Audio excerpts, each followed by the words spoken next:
What is up, everyone? It's your boy CP, and welcome to the Big Blue Convo. We are here doing a little bit of an NFL draft watch party. We got all of the fellas, all of the crew. I appreciate everyone making some time. Obviously, we got the Knicks. I'm like in full Knicks effect right now, but I had to hop on the stream here with the fellas.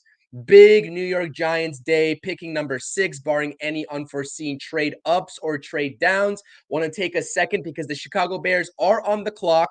We do have the live NFL draft ESPN round little simulator here, telling you all what the picks will be, and we'll keep scrolling down. And Aaron is the guy behind the scenes sharing the screen. So hopefully we got a good setup.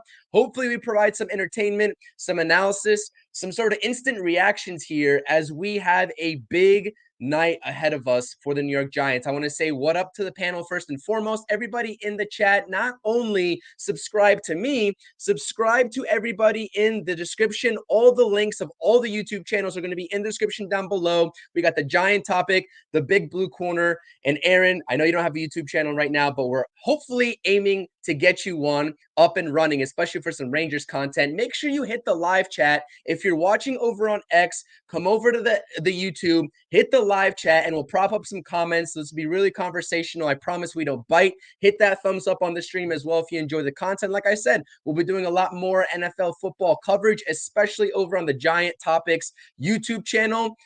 Ooh, that's a mouthful. Hopefully everybody that's new here gets acclimated to everybody on the screen.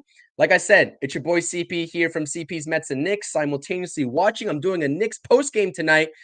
Ooh, Aaron, how are you doing, man? Around the room, let's say what's up. Oof, I'm doing real good. I'm just waiting for that sixth pick. Hopefully, we don't trade down too much. If we do, hopefully it's for good picks. But yeah, how's everyone else doing? Oh, Rodney, you want me to go first? I'm doing good. I'm doing good. I'm doing excellent. It's about time that all this hoopla and all this nonsense and all this rhetoric that's going on the last few weeks concerning this pick is all over and done with. Let's get it going. Number 6, who the Giants taking? It's a business. Yep, definitely is. And we're gonna have all of our answers really tonight. And I'm really excited. If you're new to the channel, welcome. We make Giants content over here. If you're a returning listener, welcome home. So I'm really excited. Yeah, absolutely, fellas. I couldn't be more ecstatic. Like I said, we got Daniel in the chat showing some love. Like I said, if you guys are watching, whether it's on X, whether it's on YouTube, hit those comment sections. We'll prop up some comments. We really just want to give you all some entertainment for tonight and give you all our perspective of this draft. We all have differences in opinions, not only of what the needs are of every single other team, but also for our New York Giants. We are obviously sort of aligned, but have some differences in opinions and hopes for what the Giants are going to turn away with today. And right now, just under 6 minutes on the clock for the Chicago Bears.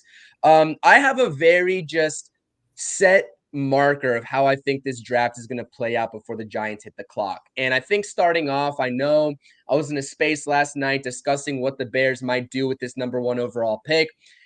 I was discussing Drake May and maybe the Bears coming out of left field, picking Drake May first I overall, could shocking see the that, world. man. Mitchell I could see esque, that. Mitchell 2.0. but I don't know if I'm confident in that. I would, if I was a betting man, I wouldn't put my money on that. What do you all think? Is this Caleb Williams time here in Chicago? What do you think? Because Chris, I know this was your guy. I know it was all about Caleb Williams a couple months ago, and the Giants started winning a few ball games. What do you think here? Yeah, I mean, I think, Caleb Williams is the guy. I mean, you can definitely tell. I mean, every year, the NFL tries to make the NFL draft entertaining. This year, they are certainly doing a great job. First, starting off with, we're looking at a little under 5 minutes on the clock, and they still haven't announced Caleb Williams yet. Like, we already know it's going to be Caleb. We've been known. Like, let's make the selection. Let's move on. But I do think, this is, a bright future, for Chicago, who, there's a lot of things surrounding them. They don't develop quarterbacks well. You look at typically what they surround their quarterbacks with, and it's not the best of talent. But, they made some additions in the offseason to really help their team. They have 4 draft picks in this draft, so they don't have much to work with. They're rumored to trade out of 9 potentially. But I think Caleb Williams is, that's a great fit. And you're playing in a division where Minnesota doesn't have a quarterback at this very moment. Detroit, they're looking like, they could be contending for the Super Bowl next year if things go their way. And Green Bay, I mean, you have Jordan Love, who's playing at a very high level and can take that next step forward too. So they need a gunslinger. Caleb Williams is their guy.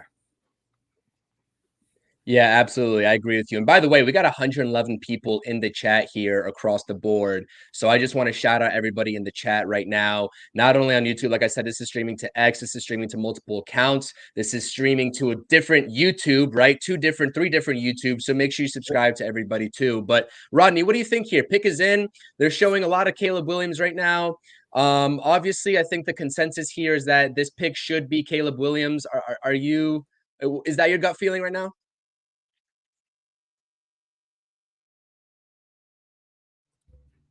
My bad. Sorry, I was on mute. Definitely. I don't see it any other way. They got to go Caleb Williams. They need a quarterback, and based off of everything that's been going around, literally saying for the last 3-4 months, Caleb Williams consensus number 1. To me, it just makes perfect sense for them. You traded away Justin Fields. Everybody knows you're going quarterback, so you might as well just go ahead, take the best one available, the number 1 pick, the number 1 quarterback available. So Caleb Williams it is. There you go. And we got who is that? Is that Goodell walking up to the podium? There he is. He's announcing the pick right now. Let's see what it is. They got a crowded show. They got a really crowded show over there. There you go. There it is. Caleb Williams, number 1 overall. They get their quarterback there in Chicago. The dreams are officially crushed. How Chris. sad are you, Chris? How sad it's crushed. Crushed. I'm crushed, yes. But no, all jokes aside, I mean, this is an excellent selection for the Chicago Bears. If all goes right, I don't think it's an exaggeration to say this might be their best quarterback that they've ever drafted. And you think about how historic their franchise is. He's going into a good situation. They went and got Keenan Allen. They got some pieces on defense. They played better down the stretch. I don't think it's an exaggeration to say that this is a team that could potentially be competing for the playoffs in year 1. Got to give a lot of credit to them, but this was a no-brainer. And I think any team picking 1 this year, this is a no-brainer. I have no problems labeling him as a generational talent. He is him, and Chicago's got a good one. If I'm Chicago, I'm ecstatic, but I'm a Giants fan. So. Update his nails have no paint on them. They are white as white. No painted nails for Caleb Williams. I've never minded it personally because he be balling on people with them painted anyway. So it's like I never minded it, but I mean it's great. Listen, guys. I just want to say right now, if my head's turning right now, I apologize. I got the draft here. I got the Knicks here. I got my guys here. We're having some fun tonight. We're having some fun. Yes, shout out to Aaron, Chris, Rodney. Shout out to the Big Blue Convo guys.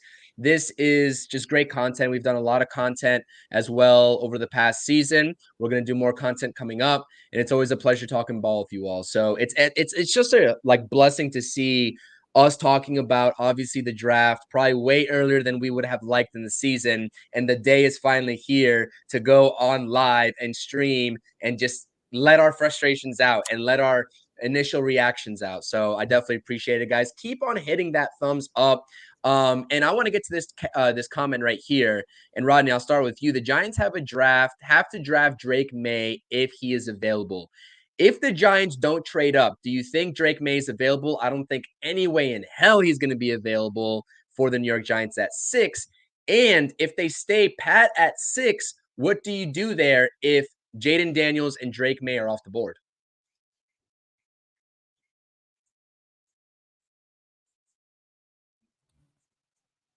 I think for us, as far as the number 6 pick, I had this conversation with Chris earlier. I know we didn't argue, which is a good thing.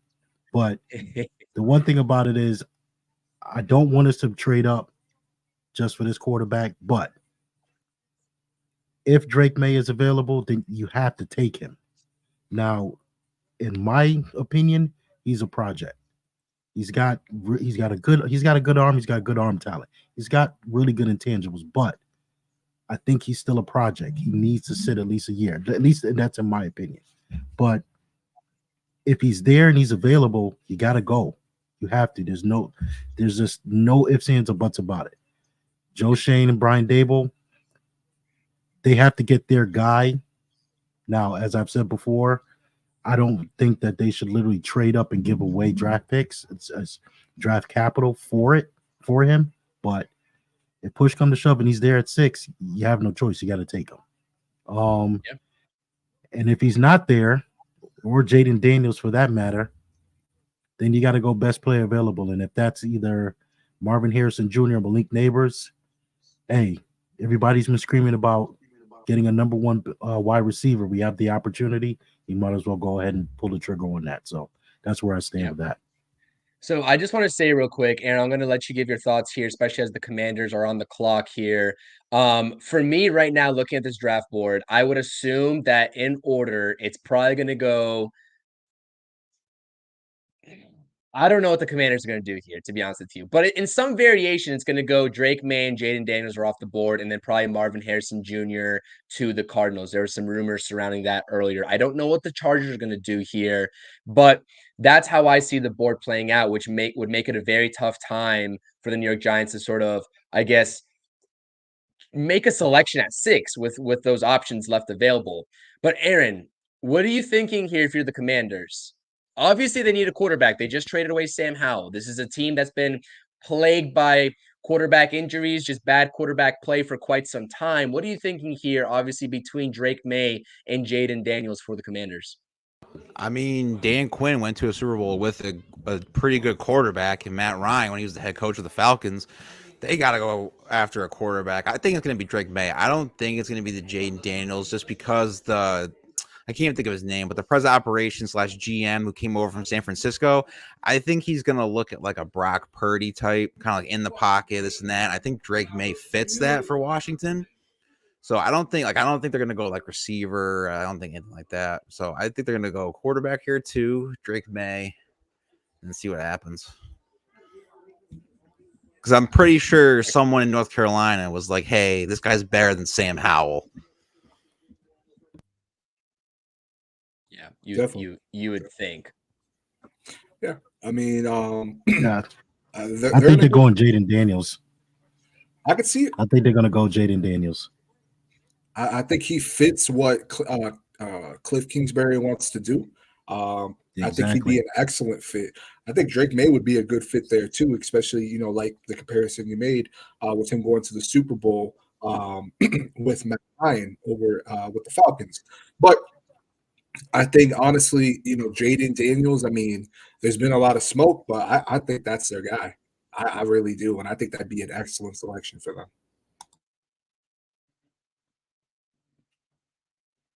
Oh, I missed my chance to take a picture with Mel Kiper again.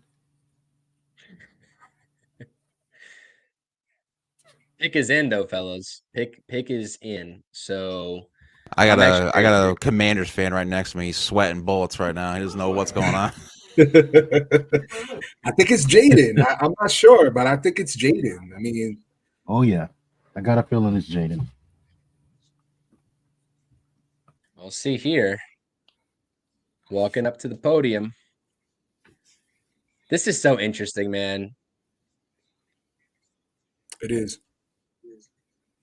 A lot of discourse within the Commanders community about who they want between these two quarterbacks. All right, let's see. Watch it be like JJ McCarthy. No, I'm kidding. I can see that. I could see that. I could too, but I wish. Jaden Daniels is the pick. There you go, Rodney. All right. There you go. They went Jaden Daniels. Obviously had a stellar season for the LSU Tigers. This is so I was kind of curious whether they would pull the trigger on Drake May instead, but I really do think Jaden Daniels provides just a dynamic level to him and I think this is a really good pick.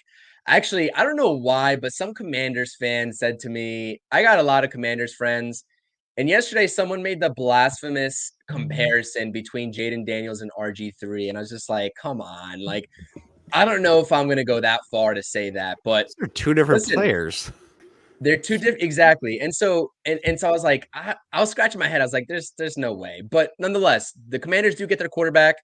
Jaden Daniels out of LSU provides a lot of dynamicness, and that roster with the amount of picks they have, because I think they have a plentiful selection of picks this draft, and they have some offensive weaponry over there. Brian Robinson, Terry McLaurin, Jahan Dotson, all those guys there. Like that's making out to be a decent offense on paper, in my opinion. Absolutely. Well, I will say this. If they need to get that offensive line situated, because just like you said, there's not a comparison between him and RG3. However, you don't want the same situation to happen to him that happened to RG3. Very true. Got to be able to get that offensive line situated to keep that young man upright and give him some longevity in his career. Got to have it. Absolutely. I mean, they got Bobby Johnson, so no, good luck. Yeah. No, I'm there with you. And honestly, Rodney, you made some excellent points. I mean, I think this is great for Washington. I mean, it's going to be really nice to see Terry McLaurin finally have a quarterback. It's going to suck going against them twice a year, but I think this is a great pick for Washington. They didn't make it a cute pick, straight to the point. We, for the most part, knew that this was the quarterback that was rumored to go to Washington. A little bit of smoke with Drake May, but I think Jaden Daniels, that's a great fit, especially again with Cliff Kingsbury. If you look at the weapons that they have, I mean, if I'm a Washington fan, I'm excited about that pick. So yeah, it's going to also be interesting. It's also going to be interesting to see how Cliff Kingsbury uses him, and opposed to how he may or may not have gotten a chance to really open up Kyler Murray's game. He might be able to do it with Jaden Daniels because it's a different skill set. Taller QB. With Kyler Murray though, he was just run first because he couldn't see over his linemen, so he was like, "Oh, exactly, gone." I think, exactly what you're saying with Jaden is completely different, which is good because he can actually stay in the pocket.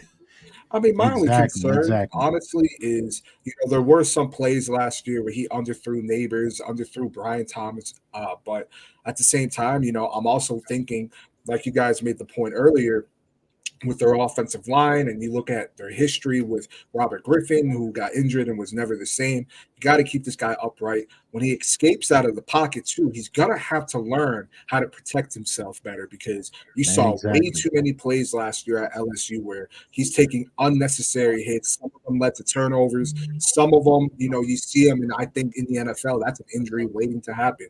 So you got to be able to protect your franchise guy.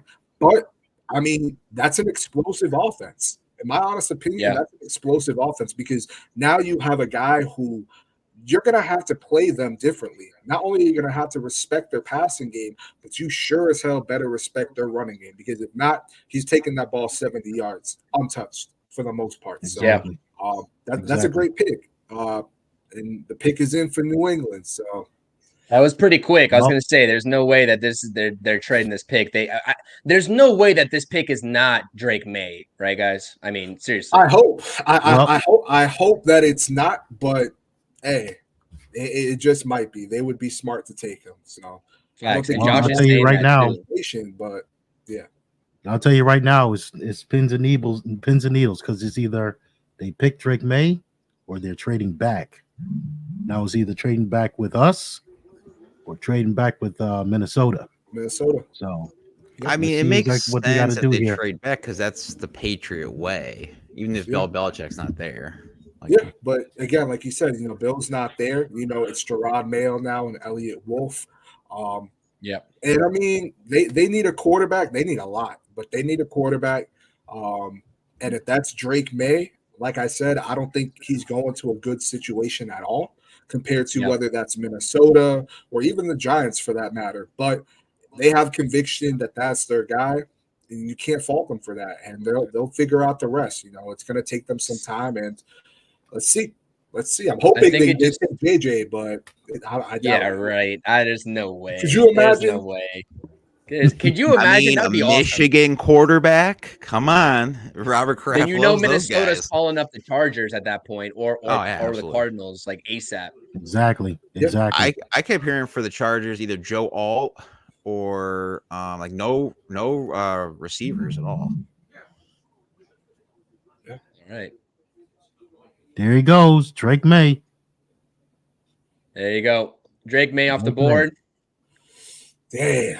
All right. Dream is over. So now this is where you kind of get a sense of how panicked are the Giants, right? Like you heard a lot of I don't think smoke they about are, man. You don't think so? No. This was I'll tell you this. In my opinion, this was all if Drake May went to New England, I do not see them trading up at all. I just don't. I don't see Arizona passing on Marvin Harrison. I just don't see it happening. Now, unless Minnesota comes up and want to offer them, the bag and everything else, then by all means go ahead. But everybody's had pretty much this whole draft playing at least the first 5 to 6 picks playing out exactly how it is. Caleb Williams, Jaden Daniels, Drake May.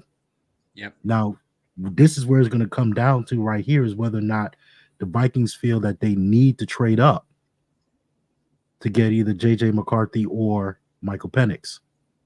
Now, Well, Arizona, I they're the ones right now that can literally give the Vikings exactly what they want. Yeah. They can give it to them because I'll be honest with you, the Giants, we have draft capital, yes, but I just don't see us trading up because Drake May is not there. I just don't see it. I think we're going to stay put and take the best player available, whether that be Marvin Harrison or Malik Neighbors. That's where I think we're going. I think we're staying put. I'm just going to predict right now. I think we're staying put and taking JJ McCarthy. I'm going to say that right now. I think it's going to JJ what? I think it's going to be we're staying. Yeah. It's Daniel Jones all over. I'm telling you this right now. And the reason why I said this, I've been saying it all week, Rodney, is that regardless of if anybody wants to acknowledge this or not, this regime, their job tenures with the Giants is tied to the hip with Daniel Jones. And that's just the fact of the matter.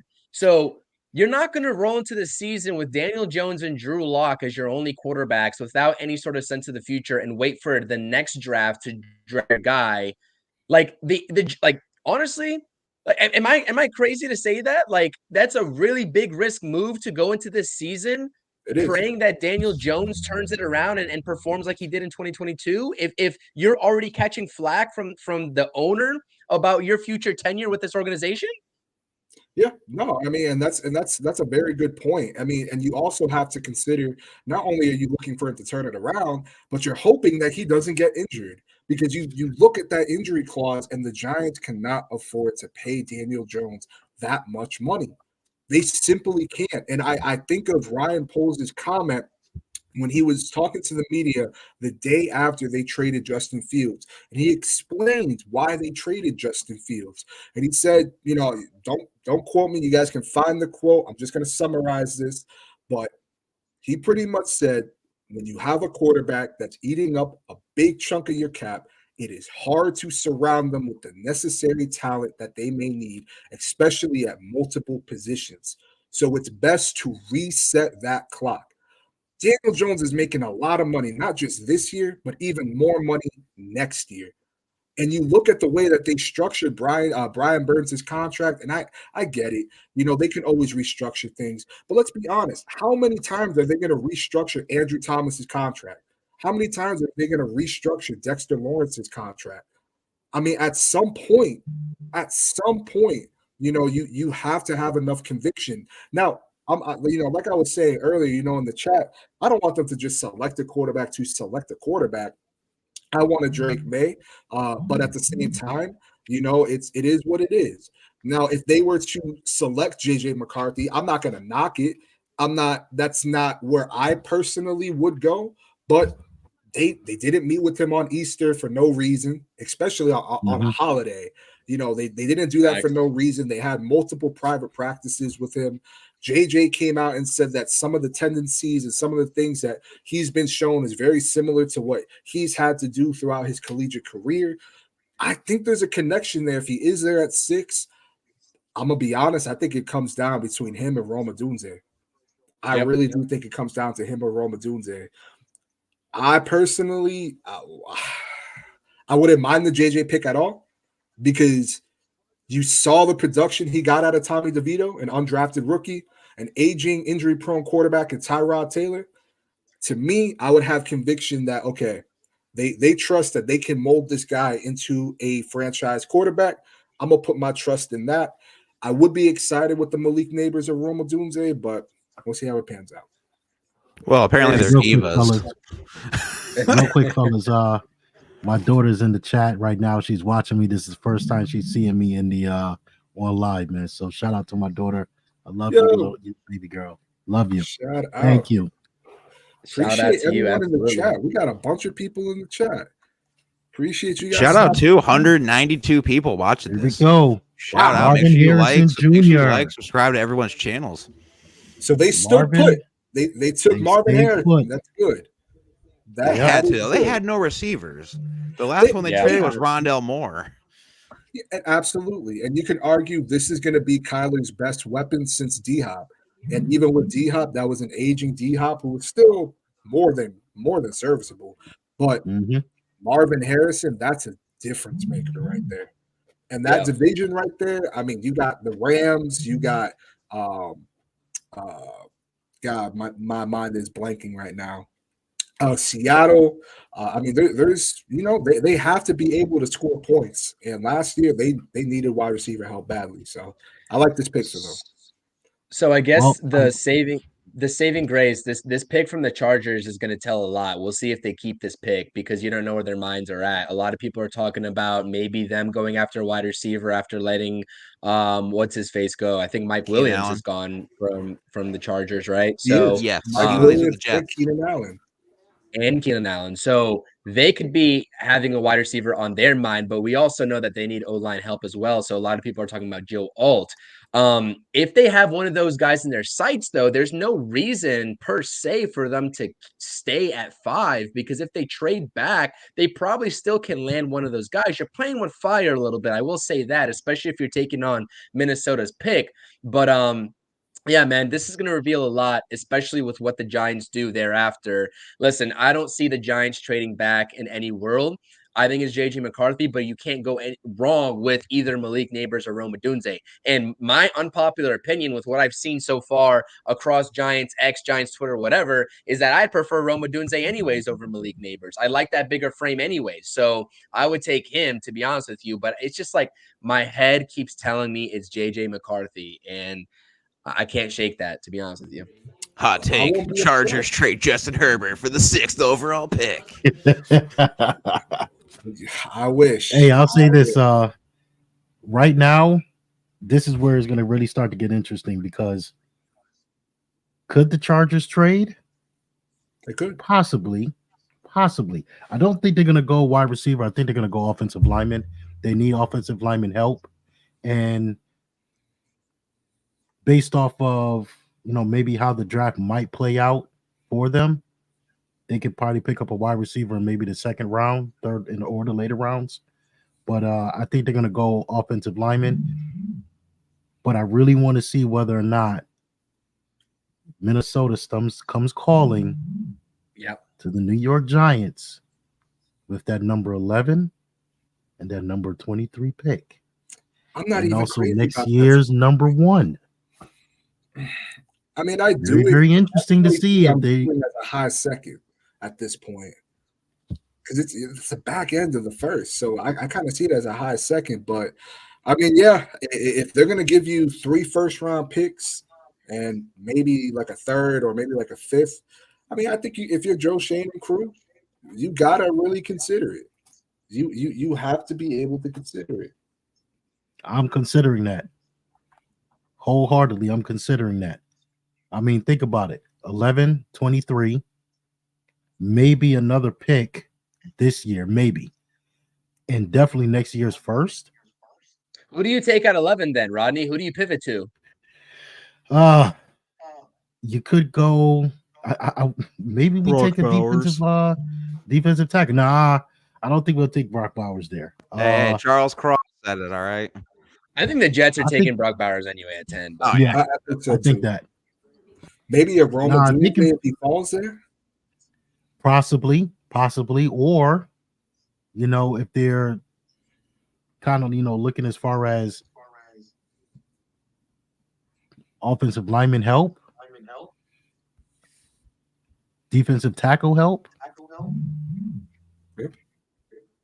I mean, they can go either way, or cornerback. Think about it. I do like that D lineman. They go cornerback at 11. Was it Byron Murphy? Quinyon Mitchell might be there. Hey, so think about it. This clock is kind of dwindling down, and there's no picking just yet. So they might be working something out. Usually, if it's dwindling this long, either they don't have any idea who they want, or there's a process, a trade in the works right now. So let's monitor this. What if the Giants are moving up one pick?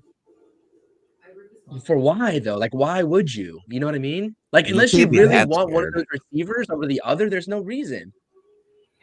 What if we go Odunze and then try to trade back into the first and get Michael Penix? Or do you think he actually might go to the Raiders? I keep hearing that too. He's going to the Raiders. I think he actually might go to the Raiders. That's a reach. 13?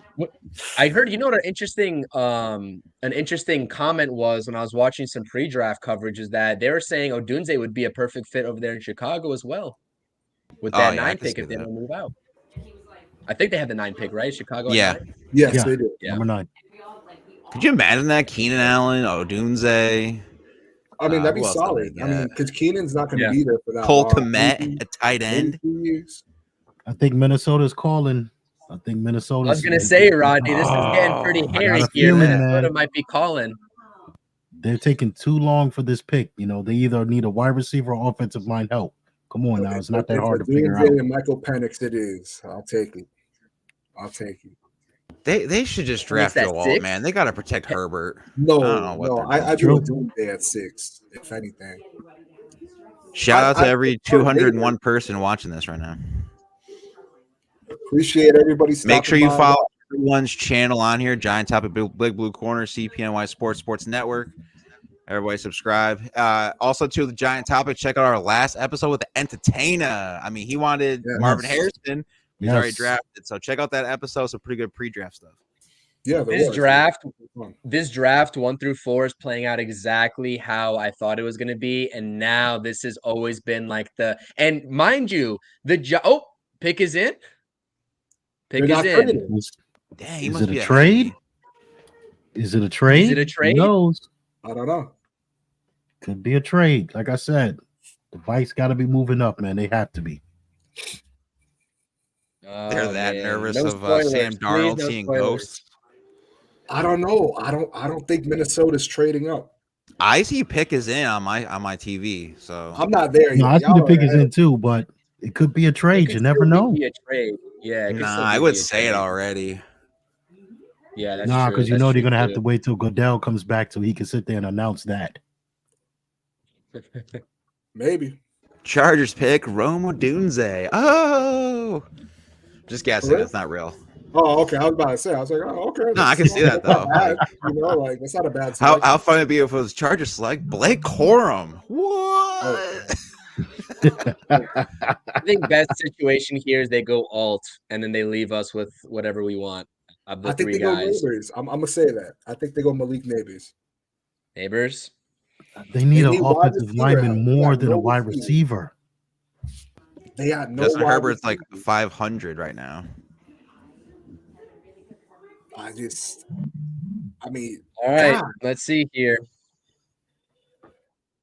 God, a career low for Justin Herbert was 20 touchdowns. Must be nice. Wow. Must be nice. He turned away trade offer calls for Justin Herbert. Interesting. No spoilers. I went to the one, but there's all these comments came in. Yeah, Steve Mack, of course, is here for the reaction. Not surprised. Think Stevie got the intel on X or Twitter.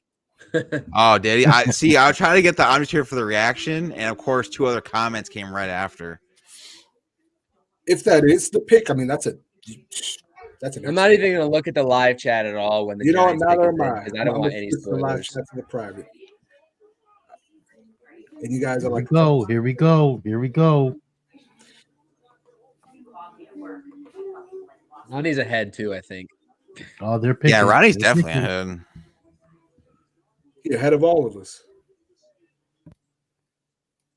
I don't know how. I have a TV. How Joe am I Alt, behind? Notre Dame. Yeah, see, Rodney's ahead Joe by like Alt, half a second on me. I knew it. Notre For Dame. real. You Joe guys are Alt. like 30 seconds ahead of me. That's a good selection. I mean, Harbaugh, I mean, he lives for the trenches. And Listen, What did I tell you this guys? is What did I tell you guys? yeah. Listen though, They gotta this go is the offensive perfect lineman. Come on now. This is the perfect storm, though, for the Giants. So shout out to Stevie Mac, shout out to Josh, shout out to NYG Rise. I appreciate y'all being here. Thank you for being in the chat. Hopefully, we're providing you some good entertainment. But this is the moment of the night we've all been waiting for with the New York Oh, my Giants. They have goodness. Neighbors, Let's they have go. Odunze, they have JJ McCarthy. I don't think it's gonna be one of those three guys. There's no way that they're trading back in my mind right now. So I'm going JJ. I'm going JJ. That's what I'm gonna say. Let's not be too hasty. Don't be too hasty now. I think it's going to be Minnesota's Jay. calling. I would Minnesota rather is calling. true. Minnesota is calling. We could get If Ray they're not Guy's sold son. on JJ McCarthy, you have to pull that trade back, right? I mean, put it to you like this.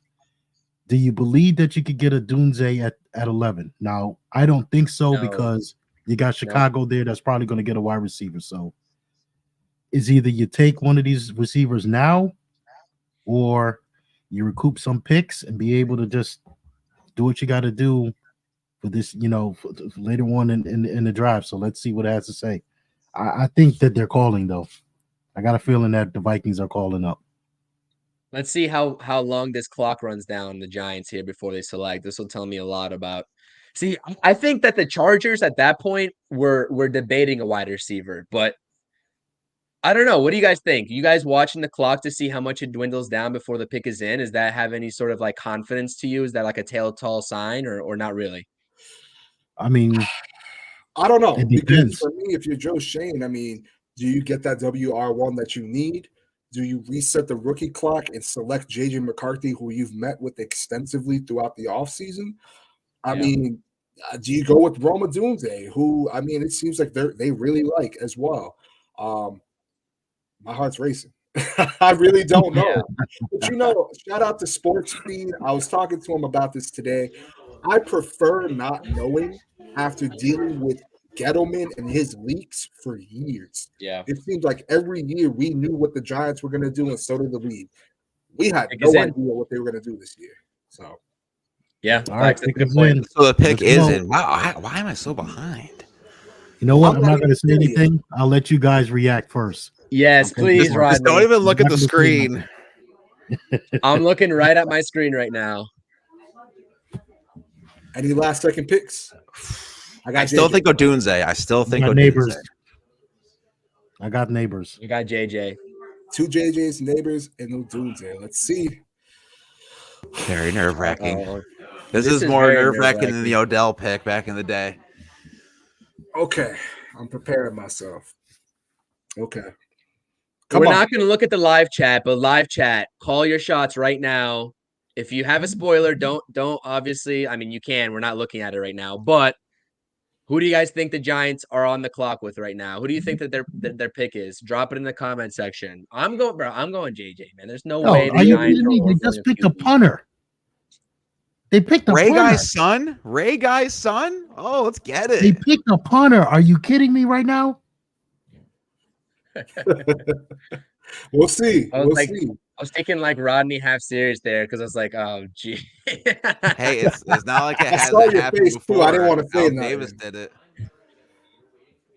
Oh, man. Come on, Joe. I'm so nervous. It still says pick is in. Shout out It doesn't look like JJ got the phone call. This is already previous, but Maybe Oh Neighbors. boy, this is But I'm very sticking with nerve-wracking. JJ. Oof, this is nerve-wracking, guys. Let's go. Let's go. Let's go. All right. He's walking up to that podium. Uh-oh. Let's see. Oh Jesus! Let's go, Giants. Let's go. Come All on, right, chat. guys. Thumbs up. Let's go. Appreciate every 216 people watching right now. See all of Oh, our reactions. I'm so nervous. Malik Neighbors. There you go. Malik There's the wide Neighbors. receiver. Told you. I told you. Yeah, there you go. All right. I like that though. I like that. To be You honest know, with It's you, I pretty much like another that. Odell. My Without the head was antics. saying JJ this whole time, but I'm so happy. I was praying for the wide receiver, but with my head, I was like, it's JJ. I'm happy. I'm happy, guys. What's the reactions? What's the initial reactions?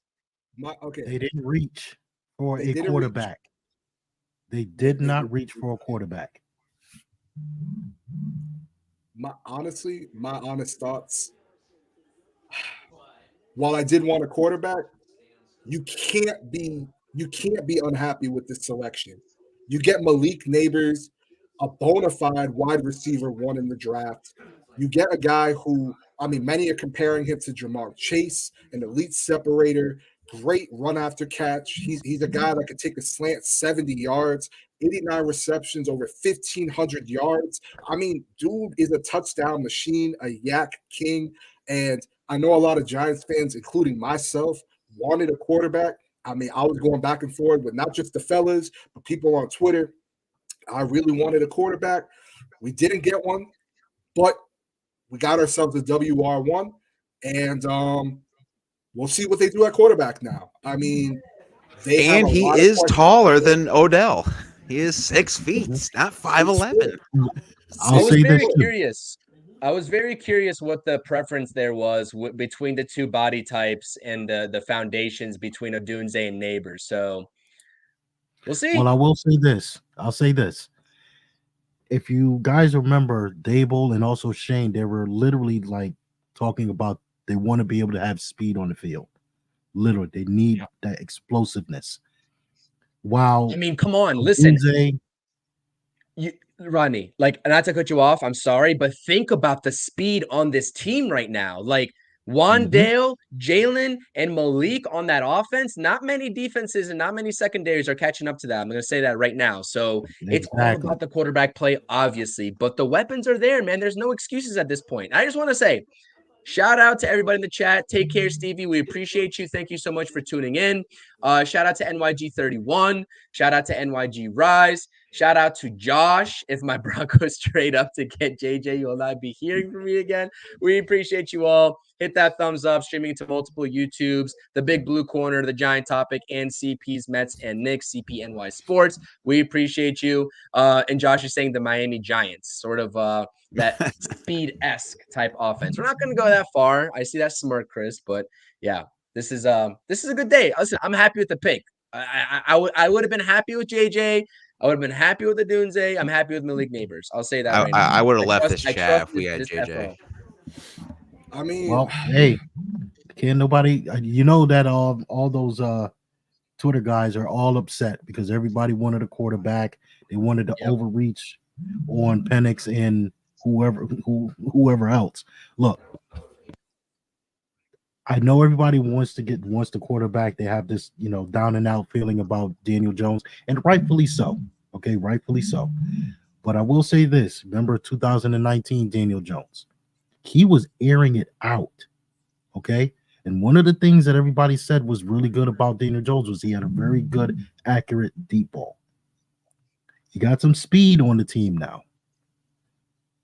If you can protect him, now, I'm not saying that he's going to turn into Josh Allen or Patrick Mahomes. I'm not saying that. But if you can at least give him some protection, let's see what this kid can do. So I'm really, really hoping that they can get this offensive line up to par to where you can at least just give him a chance to show. If he doesn't show up, well, guess what? We're out of here. He's out of here next year. Drew Lock is probably a bridge quarterback, And if anything, you see how if you can either trade for a quarterback at that point or go through the draft. But I'm very happy that they didn't reach for a quarterback. That's my main thing. They did not reach. Shout out to Malik Neighbors' jacket. That was dope. Had It a was bunch a of good the jacket. LSU Inside wide of it receivers. was. It But I definitely did was. like the comparison, Jamar Chase from Malik Neighbors. That gives me a little bit more confident. Yeah. I mean, in terms of the Daniel Jones thing, I hear you, Rod. That was over half a decade ago, and 2 neck injuries and an ACL later. So I think to expect that or anything close to that, that's a reach. But in my honest opinion, I mean, they have, and I've always respected, this comment because regardless of how you feel, regardless of how you view this team, it's a fact and it's something worth noting. You genuinely have to ask yourself, what is the plan now? What is the Yeah. plan now? Because look, it's regardless of whether Daniel Jones is here next year or not. I don't think he will be here next year. If I'm just being perfectly honest, doesn't make sense financially, and I don't think they wanted him here. I think genuinely it was Drake May or bust, and clearly it came down to the last hour. Patriots announced that they're going to be staying at 3. They weren't going to move, but they had every reason to try to attempt to move up. In my honest opinion, do I think Daniel Jones is a guy that can win me a division, win me a Super Bowl? Absolutely not. I don't care if Evan Neal takes that step forward. Insert Malik Neighbors. You can insert another wide receiver. I don't see it. I don't trust his processing. I don't trust his footwork. I don't trust him to stay healthy because he's only been healthy one season out of the 6 years he's been a New York Giant. And even then, in that one season, he was still injured, but he didn't miss time. So it's a genuine question that now the Giants have to answer. What is the direction now? How do you address the quarterback? Because you're looking at a quarterback who's not only injury prone, but coming off of a neck injury. I don't care if it's a stinger. You've already had a neck injury before, and you're one neck injury away from almost retiring. You're coming off of an ACL, and your best attribute as a quarterback was using your legs. So what Daniel Jones are we going to see? And do you even take that chance of, okay, if this guy gets an injury, you're looking at another $35 million guaranteed onto that contract. And can you afford that when you go out and you sign a Brian Burns to a massive extension? You just restructured contracts to push the can a little bit and get some cap space. But I get it. And right now, I mean, Jones, he's going to be here this year, regardless of whether we selected a quarterback or not. I'm not upset whatsoever with the Malik Neighbors pick. Would I have wanted a quarterback? Absolutely. But you go on, you get yourself a star. You get yourself a star. This team is lacking stars. They're lacking some weapons. I've said on previous streams with the guys, I don't think this wide receiver core is as bad as some fans make it out to be. I think Jalen Hyde could take that next step. What happens with Darius Slayton now? He wanted that contract extension. I don't know if he gets it now with Malik Neighbors because now the Giants have all of the leverage. They just signed, they just drafted their WR1, and someone's not going to be playing. I don't think they're going to sit Wandale, and I sure as hell don't think they're going to sit Jalen Hyatt, who they traded up for. But they have to answer what is the quarterback situation now. And that's a big question because I'm sure as hell not trying to wait till 2026 or 2027 for Arch Manning. And I don't think we even have a shot at him because I don't think whoever gets that first pick is going to move off of Arch. So they got questions to answer, but I love the pick though. I love the pick. Maybe I mean, NYG Rise says no doubt DJ time is up. There's no more Barkley to bail him out. There is none, and the thing is that and my biggest gripe with DJ is that we're asking him of things that you would typically ask a first or second year player. This is a guy that's going into year 6. We're over half a decade, and we're still wondering, can he take that next step? And I know I've seen fans point to that playoff run that we had, but a lot of it was good defense. A lot of it was Saquon running the ball. And I'll credit Daniel Jones. He had some moments as well. But in my honest opinion, he should have beaten that Minnesota Vikings defense. That was a historically bad defense. Could you imagine what the narrative and what the media would have said? A quarterback going into a year where the pressure is on him and you couldn't beat a historically bad defense on the road when it matters. But Yep. we'll Well, see. let me say this there, just to piggyback off of what you said. You're right. There is no Barkley to bail him out, but you got to remember this too. It was a new year, new head coach, new also offensive coordinator, whole new scheme, a whole new playbook.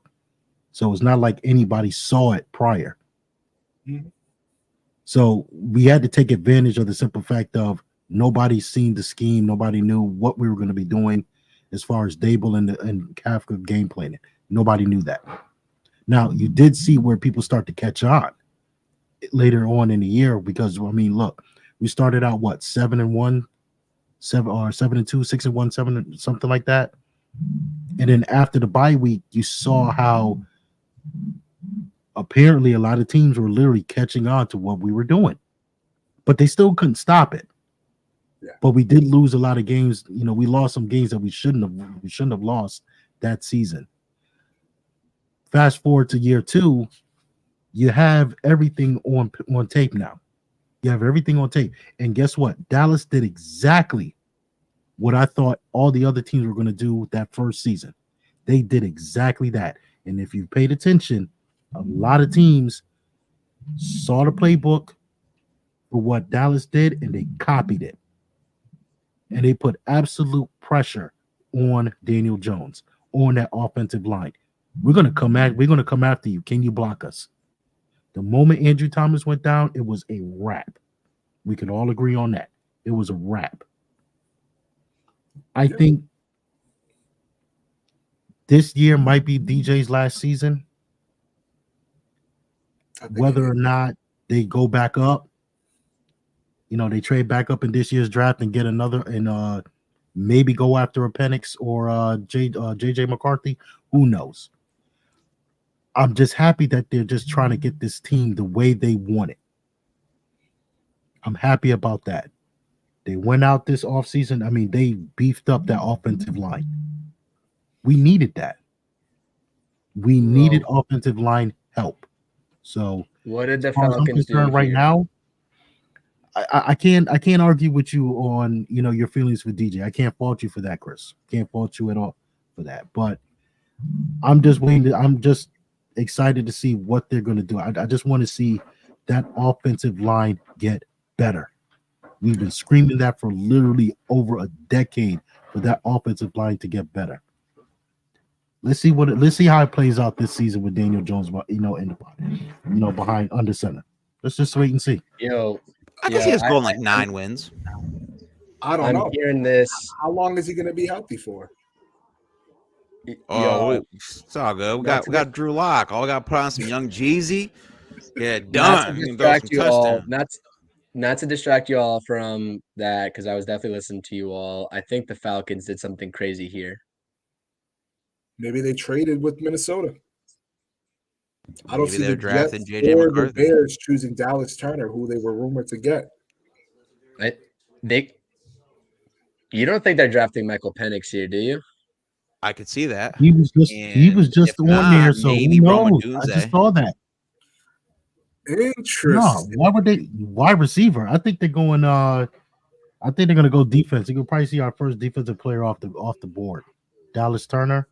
Arthur Blank and Raheem Morris look pretty happy with the pick they got. So, by the way, guys, just to tune in and give my thoughts on that conversation, I truly think week 1 your starting quarterback is going to be Drew Lock. I'm just gonna some young Jeezy's going to be on the on the speakers. Yeah, no, I agree with you, Chris. And honestly, I understand the sentiment. Well, if Daniel Jones is healthy, he is our starter. Do you even let him see the field? Do you take that risk? Because that is an expensive risk that you're taking. And we all knew going into this draft, whether you're watching, I'm not sure how many people we have in the chat, whether you're watching at home, whether it's the guys on the panel, we all knew, even if they wanted to, as much as they wanted to, it took 2 to tango. And they still got a star, but I don't see them leaving this draft without a quarterback to some extent, whether that's them trading back into the first round, whether that's in the second round. Whoa. Michael Penix to the Falcons. Whoa. They don't trust Kirk Cousins? Wow. Oh, I called it. I'm not upset with it. That's a reach. Medical and maybe Jack Reach right there. He's a good quarterback. I mean, he has a rocket of an arm. He's great downfield. He doesn't handle pressure too well. But I think with having Kurt, having him there, you sign him to a 4-year extension. You can let him sit, let him get adjusted.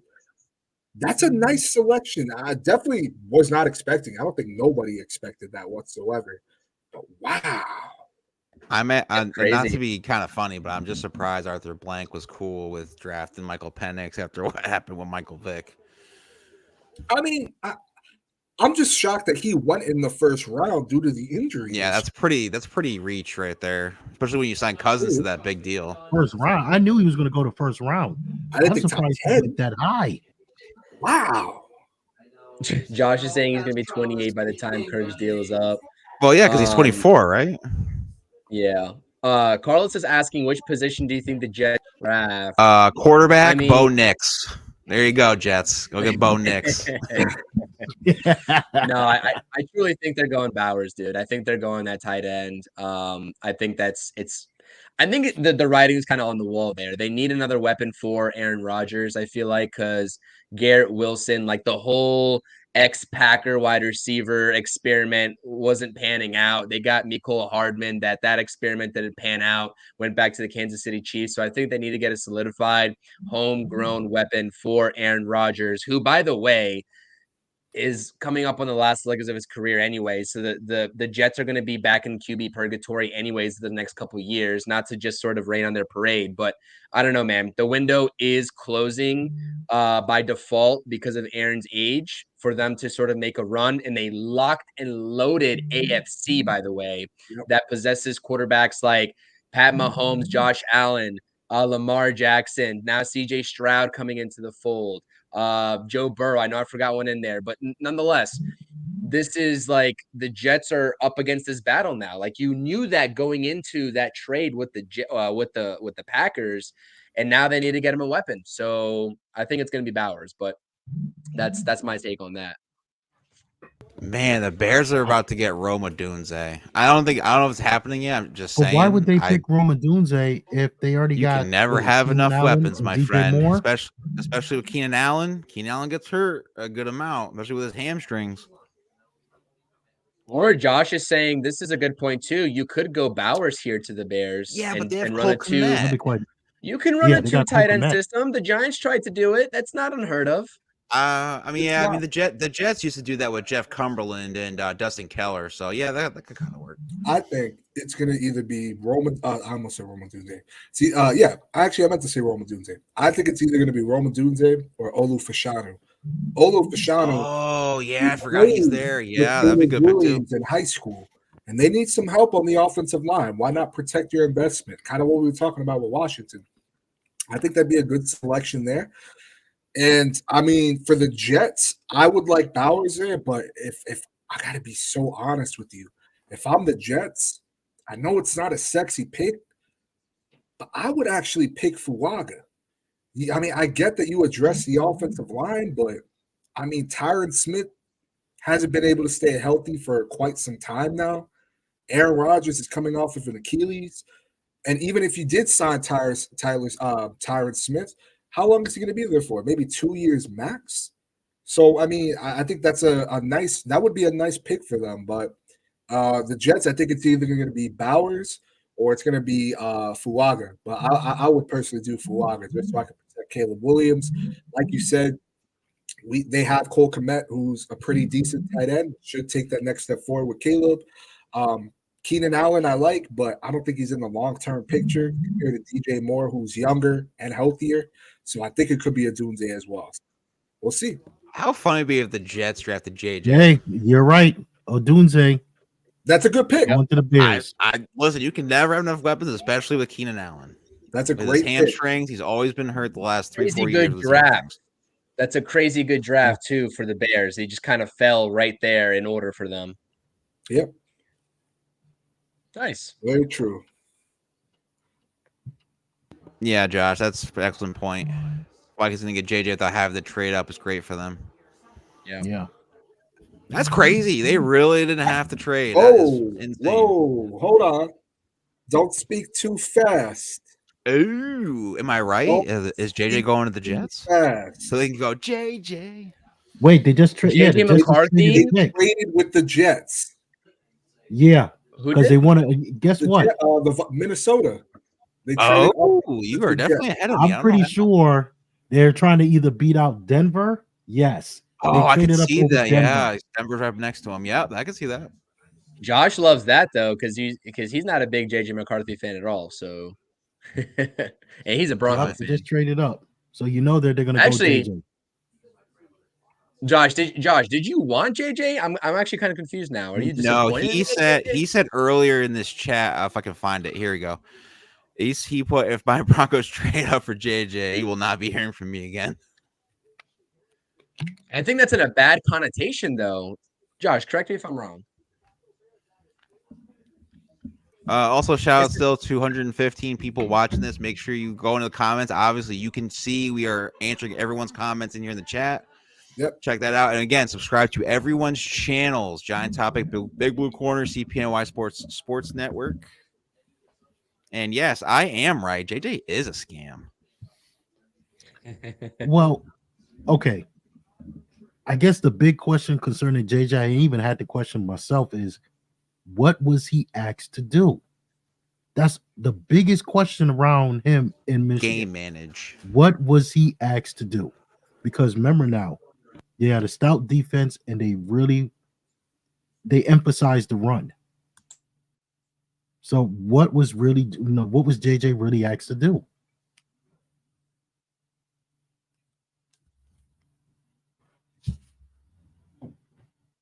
But Rodney, kind of he had a no-brainer here. 73.4 quarterback rating at Michigan. That's the highest ever. That's kind of a You gotta ask no-brainer here, guys. Like with the Jets, I mean, if the pick is Bowers, there's no harm in just letting the Vikings trade up one spot to just safely secure their guy. I want to know what they traded for, because it was 2 years ago when the Lions literally went up like 12 spots and it was like nothing for draft picks just to get Jameson Williams. I think I think you're right. Well, I'm just curious what Minnesota traded for, because like 2 years ago, Detroit traded up like 12 spots just to get Jameson Williams. And it wasn't like anything. It was like maybe like 3 picks. But yeah, I can see Denver getting Bo Nix, man. Yeah. At 12? They have to. Who do they have in the corporate room? Jarrett Stidham. Falcons, hey, look. They got the Falcons what's his face? Zach Wilson. Like, come on. That is nothing. The Falcons reach for the Falcons reach for Penix. Come on now. My last comment ever. I'm just saying, it's Sean Payton, man. I hope they don't, but maybe a Zach Wilson reemergence in Denver. Yeah. What exactly maybe the Broncos go after the tackle from Penn State. What exactly do they need in Denver? Everything. You know? And some dead cap money. He's gonna. But Josh, do you want Zach Wilson to be groomed by Sean Payton? Like, do you actually see potential in him? Is the question. I got a better question for Josh. Right, not to say your question wasn't good, Aaron. Do you see him grooming Zach Wilson in that sort of like a Drew Brees? I mean, Drew Brees was better than him, even at Purdue, even on the Chargers. True. I mean, Drew Brees. I mean, what was not really the biggest knock on him, but the best thing that he did was he was able to literally read defenses. I mean, he was a technician back there in the court, in the pocket. You know, he could dissect the defense, get the ball out quick, hit those tight window throws. Do you see Zach Wilson doing the same thing? I mean, come on now. Guys, I think it's my time to go. The Knicks are playing a playoff game right now, so I'm going to hop on out of here and watch that. I'm going live for a Knicks post game, by the way. But here are my final thoughts, because I know you guys are going to be on here and talk NFL draft, and I'm going to be tuning in as well from my phone, though. I like the Malik Neighbors selection.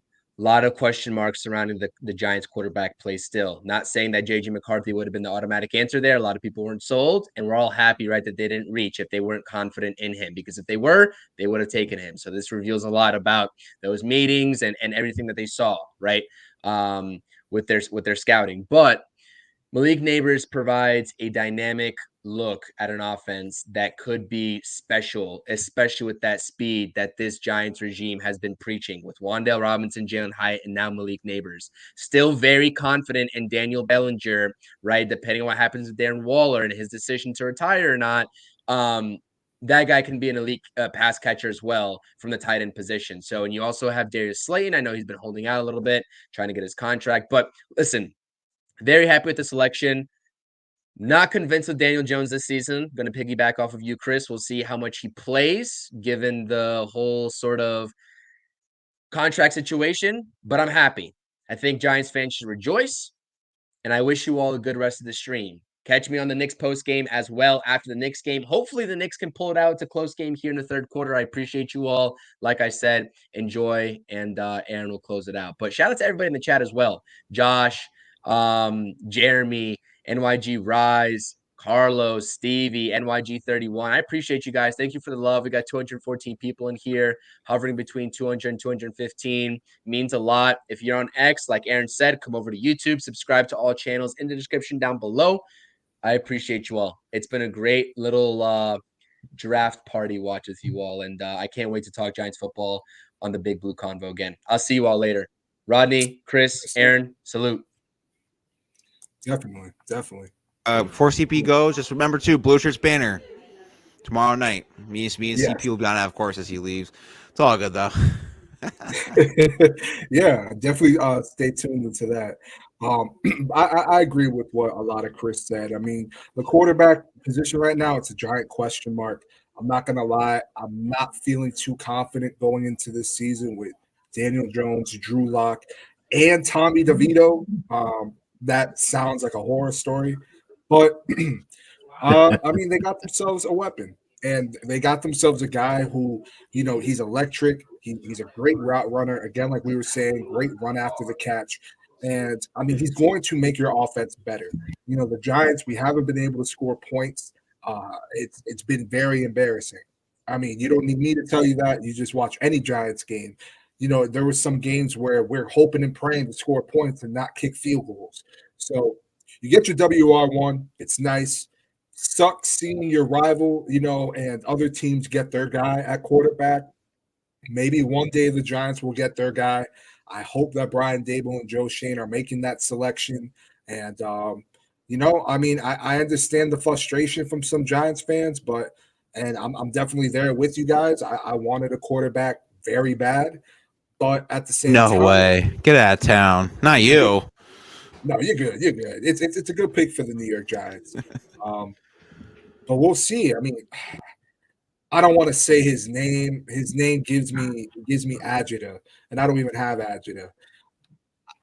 Don't tell me Spencer Rattler coming to East Rutherford, man. I get it. You know, he has certain tangibles that are workable with the New York Giants and crew, but please, I'm good off that. I am good off that. But I mean, yeah. Razul, he says new GM. Razul, I have faith in Joe Shane, but I'm sure that he wanted to move up just as bad as I'm sure some fans did, including myself. But ultimately, if New England is saying no, and you can't make them do it, unfortunately. I would, believe me, but but hey, Malik Neighbors, New York Giants. I hope he rips that number 8 off of Daniel Jones's chest. I hope so. Oh, Rod, you muted. JJ McCarthy, Vikings. That's a good pickup for them. We've said, in quite a few streams. If you tuned in before, if you haven't, welcome. Definitely again hit that subscribe button. But we've said on previous streams, any team that was going to pick JJ McCarthy, he needed to go to a good situation, and this is a very good situation for the Minnesota Vikings and JJ McCarthy. You have Justin Jefferson, Jordan Addison. Their head coach is a very good offensive mind. They needed quarterback desperately. They tried doing everything they can to trade up. And honestly, I mean, this is a nice selection for them. I got to give them a lot of credit. They, I'm sure, tried trading up, but lo and behold, their efforts, staying put paid off. They get their guy, and they still have a second first-round pick that they can use to draft another position. What position? I personally would lean more on the defensive side. I think they need a ton of help at defense, but this is a good selection for Minnesota here. Again, as a Giants fan, it sucks seeing other teams get their franchise guy, and we're stuck with a quarterback that in year 6 we're asking if he can do it. Aaron, you might be muted too. Oh, No, you might be. I'm not sure. Oh, sorry. No, No, I was I a little distracted. Oh no, you're good. You're good. No worries, man. No worries. You were saying, Ron?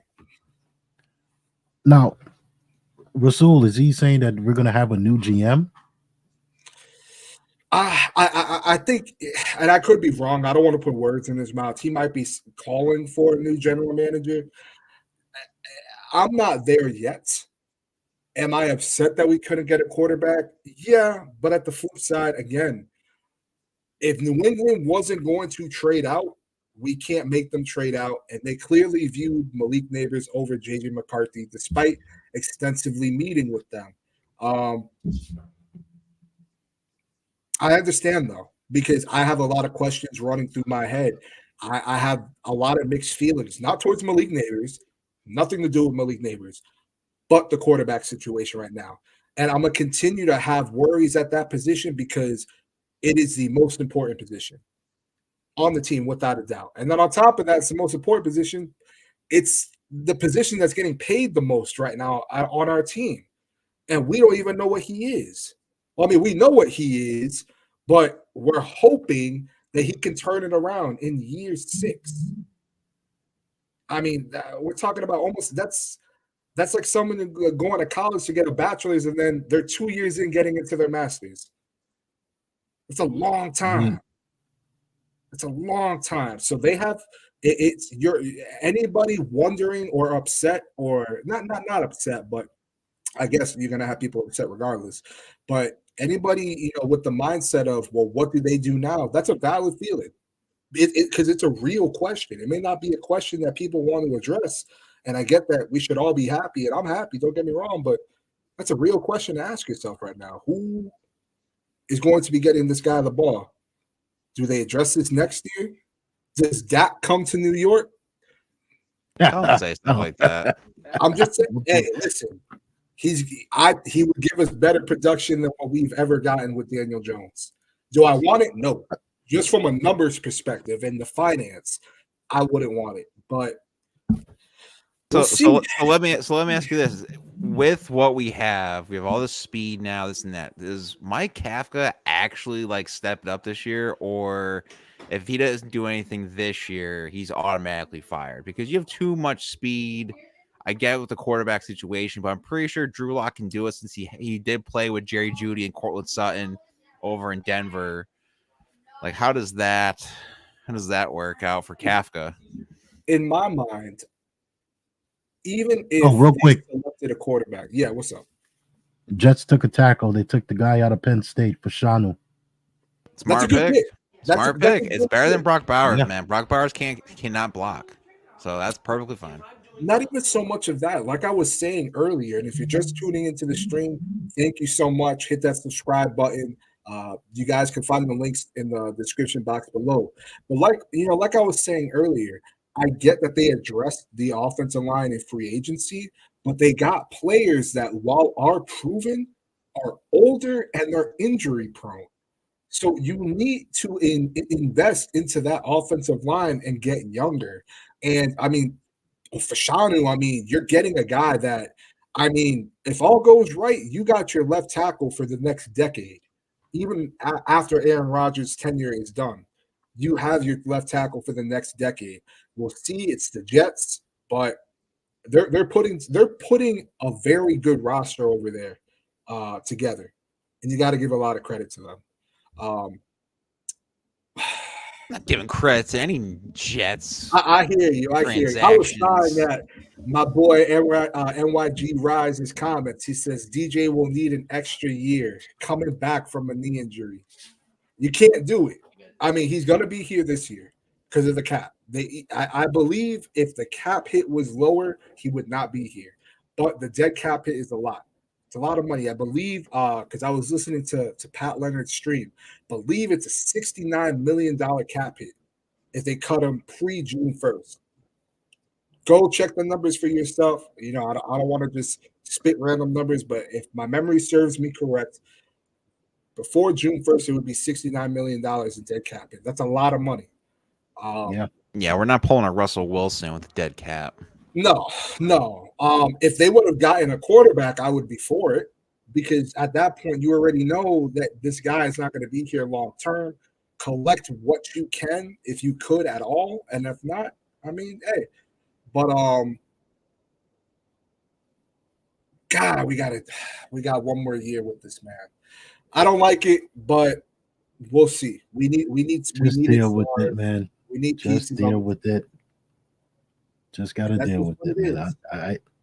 I understand you're upset. Just like everybody else. And hey, look, again, I'm in the middle. I'm not upset. I'm in the middle. You know, it's like, but no, you know, you got some guys on Twitter that is like literally breaking the TVs and everything else because we didn't reach for a quarterback. Okay, I mean, not to cut you got guys that are literally just they've lost it right now because we didn't pick a QB. Look, I get what everybody's saying about DJ. I get it.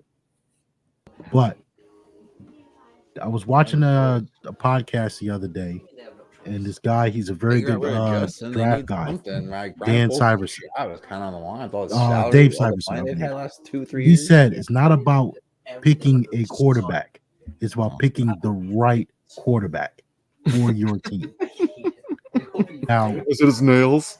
The other, caveat to that, the other, side of that coin is, as you said earlier, Chris, it takes two. We could have been calling up New England trying to see whether or not they would trade number 3. If Joe Shane didn't like what they were asking, there's nothing he can do. Matter of fact, who knows? Maybe New England wasn't taking no phone calls at all. And they were like, look, Drake May's our pick. We're going to stick with it.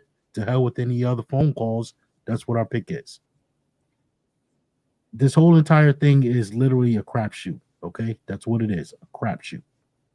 You don't know what any team is going to do until they're on that clock. So I get it, guys. They wanted a quarterback, no problem. But the consolation prize, we got a wide receiver 1. You got to be happy with that. Now, yes. you know those Giant fans are Giant fans. They just complain to complain. And that's what it is. I'm looking at it, but you also got to ask yourself, who's getting this guy the ball? Because, I mean, again, and I keep bringing this point up because it's until he proves otherwise, I can only go off of the data that's shown. I cannot trust Daniel Jones to stay healthy. And even if he did stay healthy, I can't trust that he's going to take that step forward to win a division, to compete head-to-head with Dak in Dallas. I don't see that happening even with the Malik Neighbors. I don't. You see players throughout the league disrespect Daniel Jones. They never disrespected Saquon, Dexter Lawrence, Andrew, even Brian Dable, the head coach. But they had no issues. Let's think of the 49ers after we played them. Them calling him a one-read quarterback, a one-read overpaid quarterback.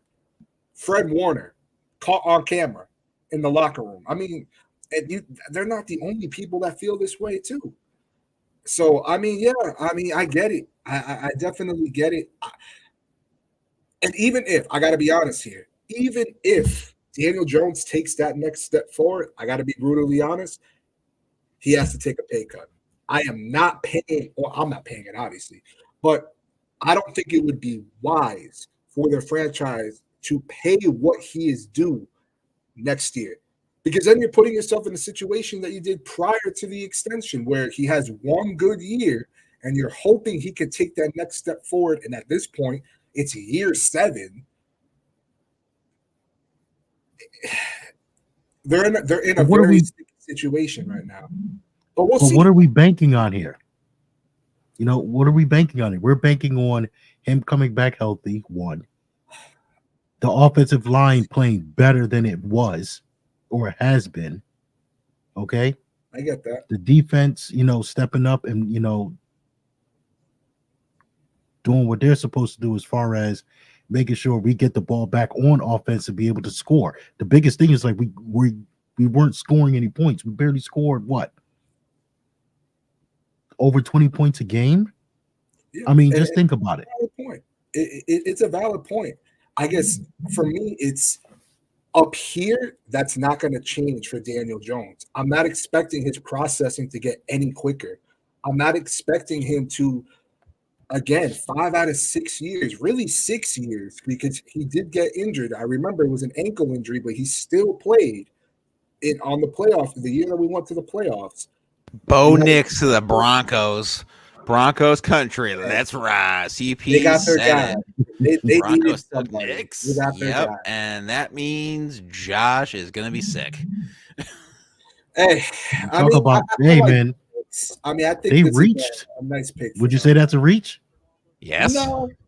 Yes. What do you mean? No. You think Bo Nix is a first rounder? Worst quarterback room in the entire league right now. They had no shot of trading up to get a JJ or a Drake May. Michael Penix, I don't think he was going to go to Denver at all. They really didn't have an option. And I like Bo Nix. I mean, he was in school for God knows how long. But I think 5 years. Yeah. I mean, I think with Sean Payton, I think this, with how the draft was falling, was the best outcome that they could have. I don't think they were going to go Michael Penix. And then JJ, I don't think they were going to trade what Minnesota was rumored to potentially want to trade if they were able to get into the top 3. But they needed a guy. You can't go into this year with Zach Wilson, Ben DiNucci, and who else is it? Stidham, or is he? Yeah, and Jarrett Stidham. That has to be the worst quarterback room, probably neck and neck with the Giants in the league right now. But they get their guy. So they just tied what was it, what draft was it where there were 6 quarterbacks taken? Because now they just tied it. I think it was 2020, right? I don't think there's any other quarterback worth taking in the first round. You don't like the Tulane guy? Since we're all just drafting QBs up in this first round and want the Tulane guy. I mean, no. I'm curious what Antonio Pierce is going to do right here. They need a lot of stuff, and I'm really curious because I kept hearing Michael Penix to the Raiders. Yeah. So. Yeah, I mean, wonder what their next move is. I still think that was a reach at 8. I don't understand the process in that. I don't think that was what they needed. They could have went anything else but him. But I mean, you give yourself some security. Kirk coming off of the Achilles, even though you're replacing him with another injury-prone quarterback. I'm not upset at it, but I am kind of scratching my head at it. To be honest, I thought maybe they pick up another wide receiver to go with Drake London and Kyle Pitts. Maybe they pick up Dallas Turner because they need defensive help. I said Odunze. But does anyone think that John Elway had anything to do with this Bo Nix draft? Because John Elway is notorious for doing something like this. I don't think John Elway, but I do think that they were kind of backed into a corner. And I mean, in certain situations, and I've seen people have various different opinions on this topic.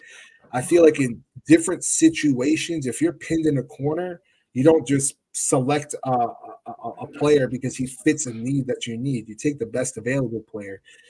For me, and I could be exaggerating, I could be off base here, but this is just how I feel.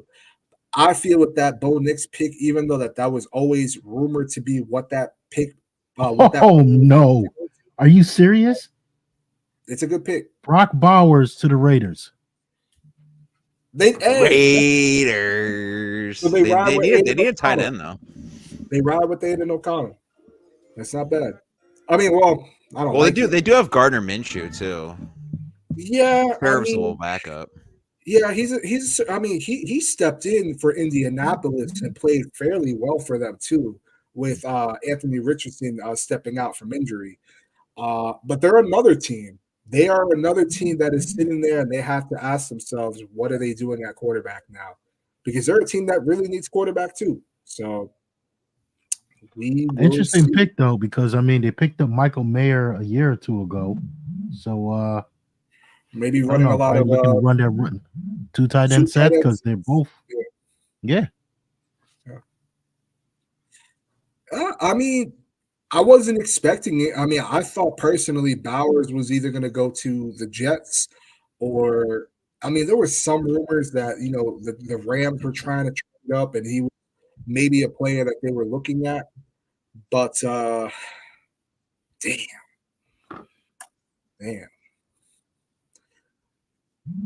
I mean, it's, I wasn't expecting it. So, I mean, it's, we'll see. I mean, Aiden O'Connell, I don't like it, but I mean, it'll do for a year, maybe half. Hey. Damn. Yeah, it's a good pick for them. Yeah, it is. Yeah, it is. Me too, MYD Rise. He says, I'm wondering what the asking price was for Drake May. I mean, you saw different people putting, what they thought it would be worth. I saw some where it was like, the second round pick in next year's first. I believe it was Art Stapleton who had put together an article where it would have been 6, a third round pick, Darius Slayton, and next year's first, and a late round swap next year, I believe it was. But we don't know. And they could have gotten a nice haul. I'm sure they got some pretty good haul offers, but if you have conviction in your guy, you take him. Yeah, you do. So, yeah, I mean, that makes 2 teams right there, the Giants and the Raiders. They're in a situation where they need quarterback. And what do they do now going forward? I mean, right now, hey, let's look at it like glass half full, guys. All right. We're still rebuilding. We're, at least in a better spot than we had been under Gettleman. Because Gettleman would have leaked it out that we're taking neighbors no matter what. We're not accepting any phone calls, and that would have jacked everything up. But the way everything played out, exactly. I don't care who's under center. I just want to win games, man. I'm there with you. I mean, I want to win games. I want a franchise quarterback. I want a quarterback that can throw, for over 4,000 yards, a quarterback that can process quicker. But in time. But in time. But guess what? If they can fix the most glaring need that we've been talking about for over a decade, I'm happy with that. Because that's at least a start. Yeah. Go out and get whoever you want to, but you got to be able to protect them. I get it. You be able to dissect the defense, read the defense, not be a one-read quarterback. I get that. But you and I both know, Chris, it starts in the trenches. You got to fix that problem. If they remotely did get half as, if they got better, 50% of what it was last season, I'd be happy with that. Okay? I would be happy with that. At least it's saying to me they're heading in the right direction. They realized that this was a problem. This was something that they had to address. They did it. Now let's see what the finished product looks like. And if it's better than what it was last year, I'm all for it. I'm all for it. I mean, I hear you. I mean, don't get me wrong. Yes, the offensive line is a glaring need, but I'll also stand firm that the quarterback does help your offensive line as well. And Daniel Jones does himself no favors. And again, we're asking a 6-year quarterback to do things that he's never shown that he can do. And I'll always keep bringing up the process because that's an important part of the quarterback's game. He's a one-week quarterback. I get war flashbacks thinking of a rookie corner coming into the league dissecting what Daniel Jones was going to do. And that is a rookie cornerback who took a pick six to the house on primetime football. It's never Primetime happened. football, that's inexcusable. Now, I get the offensive line. It hasn't been good. That's a fact. It hasn't been good. Neither has Daniel Jones when the offensive line gave him opportunities. He doesn't attack downfield. Yes, he is accurate, but he doesn't take that many chances because there are other quarterbacks that are more accurate than him, but the numbers don't really show it, but they take more attempts. Daniel Jones, even with him being accurate, doesn't take a lot of attempts. And I get the counter argument may be, well, he doesn't have the talent to throw it, to throw it downfield. I got to be honest here. I don't think he's ever going to have that. And even if he does, you're asking a tall task from a quarterback that's shown no signs of making that progression. Because even in their playoff year, they clearly, I mean, compared to what we saw with Tyrod Taylor and Tommy DeVito, had a bland playbook for him. If your first read is not there, leave the pocket. Go. Because they do not have that trust in Daniel Jones, and the offensive line wasn't holding up either. But you see that they give him more on his plate. I get the offensive line was injured. Andrew Thomas, that's a big hit.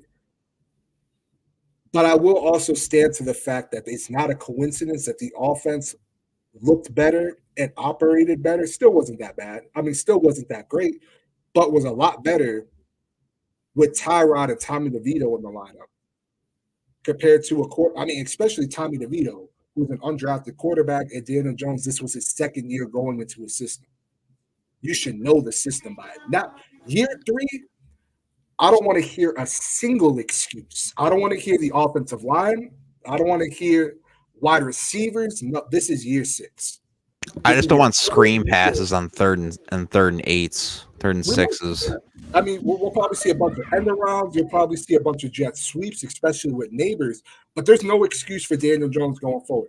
No, I don't want neighbors jet sweeps. Of course not. I want to hear the receivers. I don't want to. This is not only your 6th year. This is your 3rd year now in the same system. You should be go. I mean, I don't know if you guys saw it. I think it was during the Super Bowl. It was like Eli Manning, Sean Payton, Daniel Jones. Eli's talking about the Plaxico play, and Daniel Jones looked completely lost in the translation. And he wasn't even there. Yeah, he was like, "What?" And it's like I get it. It's Kevin Gilbride. It's an old school offensive scheme, but come on, man, you gotta know something. Absolutely. And we all want the same thing, right? Whether you guys are watching it at home or wherever you're watching this at, the guys on the panel, we want to see this team be better. We want to see this team win championships. I want to see this team win divisions. I don't want to see them backdoor themselves like they did 2 years ago into the playoffs. I'm not trying to be a wild card team. I want to win a division. I want this to be a respectable team, because even with this selection, this isn't a respectable team. This isn't an offense that puts fear in you simply for the fact of the guy that's pulling the trigger. To be fair, our last 2 Super Bowl wins were wild card teams. Yes. I'm sorry. We actually won the division in 2011. In Eli Manning. You had a Hall of Fame quarterback in Eli Manning. And I think we could all agree that Daniel Jones isn't even sniffing not only just the Hall of Fame, but the Hall of mediocre. He is more Ryan Nassib than Eli Manning. He's more Jamarcus Russell than he is Eli Manning. Let's be very clear here. But Jesus. I'm pretty sure he watches film. I mean, my thing is just I feel, and I have no sources. I'm just a regular dude, just like anybody else. I do feel that Malik Neighbors was the B plan. You cannot convince me for an absolute second that he was the A plan. Without a doubt, he was not. You don't hear for weeks on end, and then closer to the draft that the Giants are actively trying to move up. You have some of the most respectable, incredible people in the business saying the Giants are trying to move up. You have Rich Eisen going as far as to say, "Oh, I'm here. They're done with him. They do not want Daniel Jones on this team." But again, to the tango, New England stays. They take Drake May. What do you do at that point? You go to your best option at that point. It's Malik Nabers. And again, too, if Joe Shane really wanted one of those quarterbacks, he would have traded up as much as he could. He was there when they traded for Josh Allen. But even with that, though, he could have offered them what they wanted, and they simply say, "You know what? Yep, we're cool. We're still going to take the guy." Yep, absolutely. We're still going to take. But here's the other. Here's the flip side to that coin. You also got to think, okay, well, they heard what the offer, what they were looking for. Joe Shane and Brian Dable probably sat down like, okay, are we at the point? Is this team at the point where we can give up all those picks for our quarterback? Does it make sense for us to give up what they're asking for your quarterback, for that quarterback? I get it. Don't get me wrong. I want to keep saying it. I get it. When your quarterback is there, if you have strong convictions, you go get them. But you also got to realize that what you're giving up to build a team around this one quarterback. You're giving up a lot. Now, again, I just don't see us giving up a first-round pick, giving up, 2 first-round picks, really, and a second-round pick that we damn for sure need this year. I mean, come on now. You pick in the first round, and then you don't get another shot until the third. I mean, there's a boatload of players that's going off the board at that point. What are you going to do? Trade future picks just to get back into the second round? No. I hear what you're saying, but where it's flawed is that you make those decisions for your franchise quarterback. You don't make that for a wide receiver. You don't make that for a left tackle. You don't make that for an edge rusher. You make those decisions for the most important player on the team, without a doubt. And if they have conviction, this is a guy that is not just a guy. This is a guy that can win us Super Bowls. This is a guy that can win us divisions. If it's 2 first-round picks in a second, if it hits, nobody's gonna give a damn that they gave up 2 first-round picks. Where they will give a damn is if he doesn't pan out and they're in a situation kind of like Carolina, even though I think Bryce Young will be fine, where they're saying, damn, that first-round pick might have been a little bit helpful this year. But I also am of the belief as well that this Giants team is not like Carolina. They're not like Washington. They're not like New England, who is deprived of talent. You have a top 5 left tackle. You have a top 2. Some will put him in a number 1 with Chris Jones, defensive tackle. You go and trade for a top 10 edge in Brian Burns. I like Bobby Okereke. I think he's a top 15 player at his position. You have your CB1 and Deontay Banks. I like Jalen Hyatt. Maybe he could take that step forward that, hopefully he can. Wandale shows some spurts. I don't think this roster is as bad as people have made it out to be. It's not like, oh, we need a left tackle. We need, a cornerback 1 and a cornerback 2. I'm okay with Deontay Banks being my 1 and them picking up like a Max Melton or something like that in the later rounds. And I said that. Even if they didn't have a second-round pick, I would be comfortable extending Darius Slayton because he's been a consistent 700-yard wide receiver with Daniel Jones, with Tyrod Taylor. Now you have a guy who can not just target them downfield. He has escapability. He can make plays off script. Daniel Jones, I mean, he tries, but we don't really see too much of that from him. Now, what? Obviously, I feel, or let me not say obviously, I feel the best situation would be, yes, he takes that step forward and he can go out there and maybe he changes his game.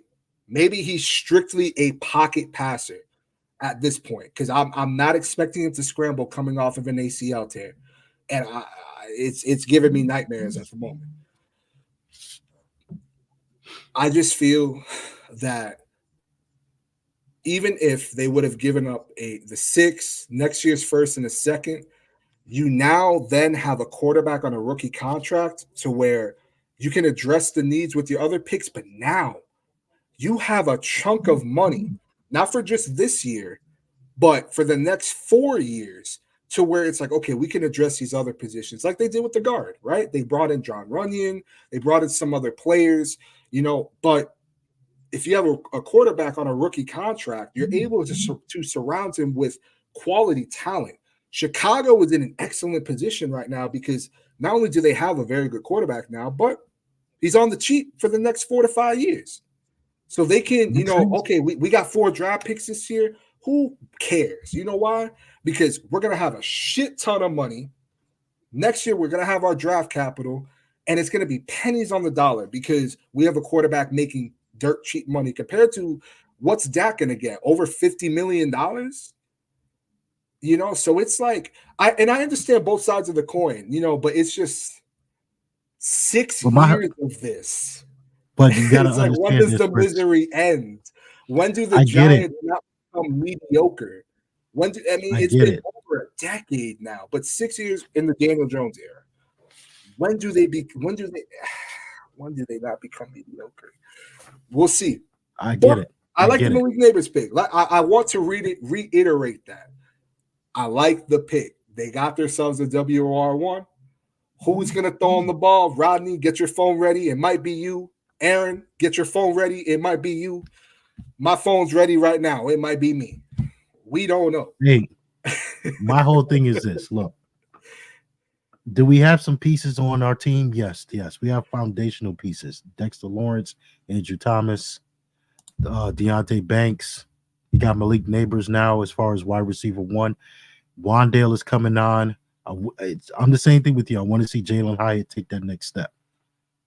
We have good pieces on this team. Okay, we do. But we're not 1 or 2 players away. If we were just 1 player away, you damn right. You go get that quarterback. Go get him. Give up whatever they're asking for, you give it if you have that conviction. But we're not just 1 player away. We're not 2 players away. We got questions at right tackle. Big questions at right tackle. We got questions at quarterback. They did bring in Jermaine Illuminor. True. But the contract, if Evan Neal don't work out, you got your right tackle right there, at least for the next, 2 years?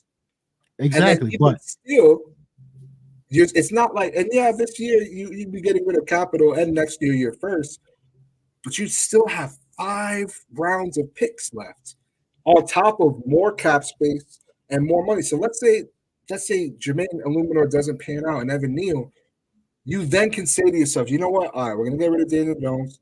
We have this rookie. Let's go get a right. We can actually splash. Let's go get ourselves a right tackle. Because you know what? We tried developing one. It didn't work out. We shot, we missed. Let's go get ourselves a proven guy because we can spend that. You saw the Bengals do it. You've seen the Chiefs do it. You can get it done. But I hear you. And don't get me wrong. Even though I may have my disagreements, I understand what you're saying too, because you want to make this team better. And I don't want to trade all this capital. But if it's for a quarterback that can ultimately be the reason why we win a Super Bowl or get to a Super Bowl, I don't have a problem trading. But that's the only position for me, at least, where I could say, you know what? If it's going to cost 2 firsts and a second, if you're going to help me win divisions, if you're going to help me win games, if you're going to help me even sniff a Super Bowl, I'll take it. A wide receiver? No. By all left tackle? No. A quarterback, though, and it can't just be any quarterback. You have to have conviction that that's your guy. That's why I was saying if it's Drake May or if it would have been Jaden or obviously it was a pipe dream, but with Caleb, those are the guys I would have been comfortable trading that farm for. But once you get to JJ, the Michael Penix, it's like, I'd rather go BPA at that point. So that's why I'm not upset. I'm not upset with the Malik Neighbors selection at all. And I think the offense will be a lot of fun. But again, God damn, let me say this, man. They picked Daniel Jones at 6, okay? And he came in what? How many games did when did they bench Eli? I think it was what? He played like 4 or 5 games? Yeah, it was like week 4. Against the Raiders. So yeah. So I thought we were talking about Daniel Jones's first start. I'm sorry. Yeah, no, not his first start. They benched Eli what? I think it was around I think Daniel Jones played like the last 4 or 5 games of that season. No, Daniel started. That was Geno Smith. Yeah, if we're talking about Geno, that was against the Raiders. If you're talking about Daniel, he came in during the Cowboys game, and then he got hurt that week, and then he became the starter, which was then against Tampa with that game-winning drive. Okay, so what? About half? He played what? Half the season? He pretty much played that full season. I think okay. Eli only played the Dolphins game to make it his last game, and he won against the Dolphins. Okay. And a little bit of the Eagles game too, because I remember he was linking up with Darius Slayton a lot in that game. Yeah, as well. But my point is with that is like. But my point is, you keep saying half. Just think about my point. It is. But my point is with that is like you went ahead and you draft Drake May, okay? Mm-hmm. Guys, I'm telling you, they're not going to want to see Daniel Jones. They're not going to want to see Drew Lock. They're going to want to see Drake May play. Okay, I will stick by this, no matter what. I do not think Drake May is ready right now. I do not. I think that kid is raw. I think he's pretty much a little bit of a project, and you got to really work with this kid's footwork because it's horrible, and he has made some horrible decisions throwing that football. Okay.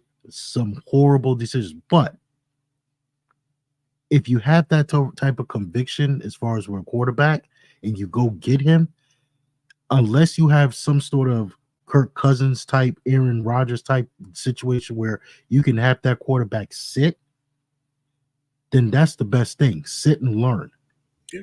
You throw that kid in the mix and it's a wrap. The first time Daniel Jones makes a mistake, you're going to hear Drake May screams in MetLife Stadium the whole entire game.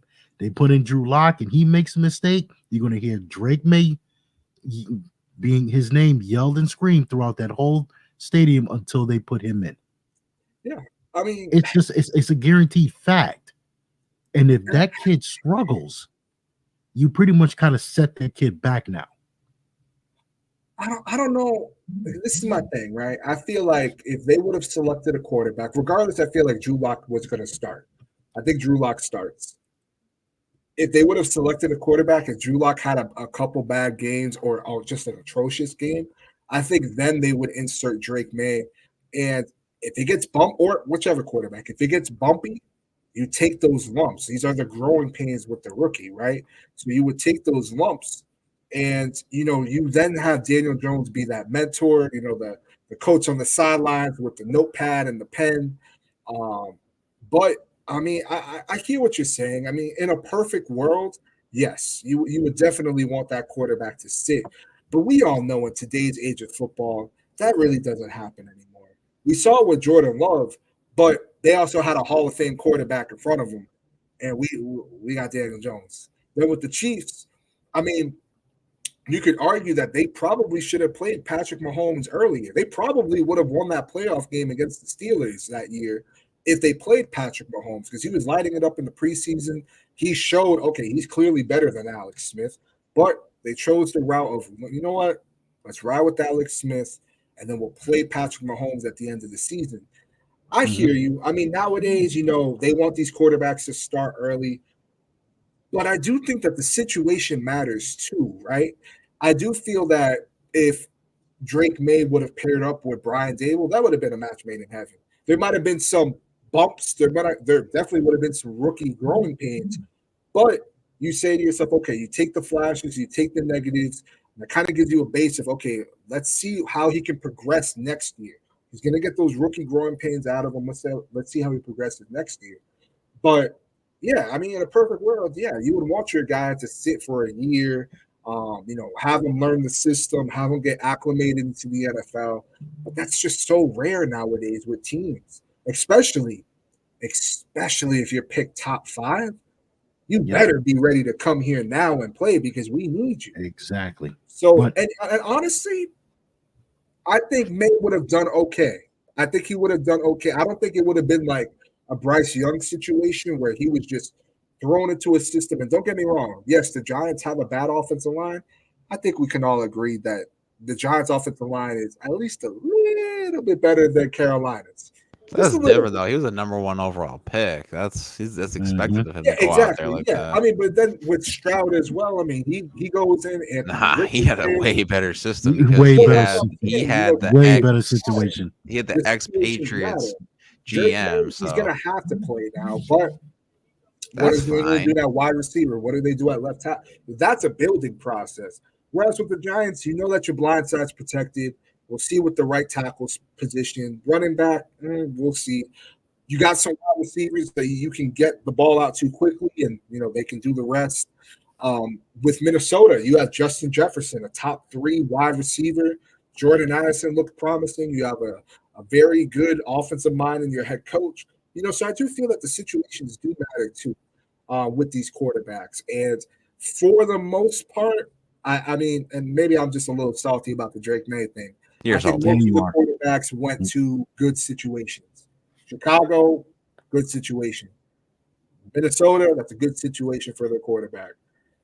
New England, but long-term wise, could be a good situation for Drake May, and he can hopefully take that next step. I hope they don't ruin the kid. And I hope the Giants get their guy. Who?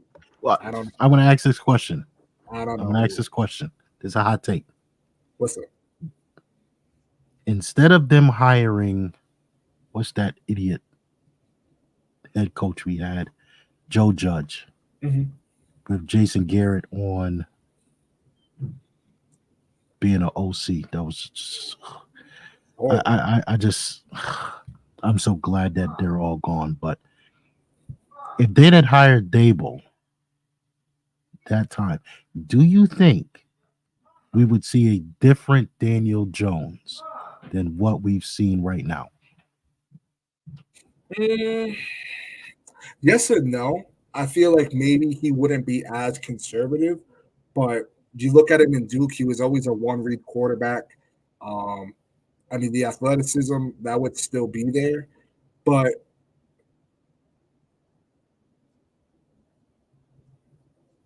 I don't think so. I think he'd be a little bit better than what he is now, but I don't think he would still be enough to take us over that hump to win a division. Just starting there. Because, I mean, getting to the playoffs, yeah, they could go into the wild card. They could beat up on a bad team like Minnesota and then play a real team and then get their ass whooped. But I would like for them to have someone that we can confidently say, you know what? We can win this division with this guy. We can march into Dallas and maybe get a dub. We can march into Philly and get a dub. Would we have seen a better Daniel Jones? I mean, it's possible, but I wouldn't bank on it. I think we'd have maybe a little bit better production, and that's an interesting question too, because you see the damage that Joe Judge and Jason Garrett made, and that's why situations matter. Situations matter. And that's why I was saying, if you were able to select someone, seeing the production that we were able to get out of Tommy DeVito, an undrafted guy who I think we can all agree has his ceiling is not that high. He doesn't have great arm strength. His processing could be a little bit quicker. But for an undrafted rookie, he played decent. He was 3-3. Tyrod Taylor, he looked more than serviceable, attacked downfields. I have faith that Dable, if he can get his guy, can mold not just a serviceable quarterback. That's the bare minimum. But he can make this guy into a star. But at the same time, we'll see. Hey, see. real quick. Now I know the Vikings had 11-23, but I think they traded up again. Let me see. Yes, They're they on the did clock trade right up. now. They traded up. I'm looking here with to pick 17, and they selected. Well, I don't know. Did you see the selection? I saw it. No, they're not. They're picking right now. Okay, so I'm not going to mention it, but I did see it because I It's clicked on coming it. in now. Was it So they Dallas traded Turner? up both of their picks. They picked Dallas Turner. Yeah, I had a feeling because Daniil Hunter left. But on that note, fellas, it's almost been 2 hours in this draft party. I appreciate every 226 person that's watched. Make sure you like, subscribe, comment. Well, I can't comment anymore about the end of the stream, but on the right-hand corner, and make sure you subscribe to everyone's channels in the description below.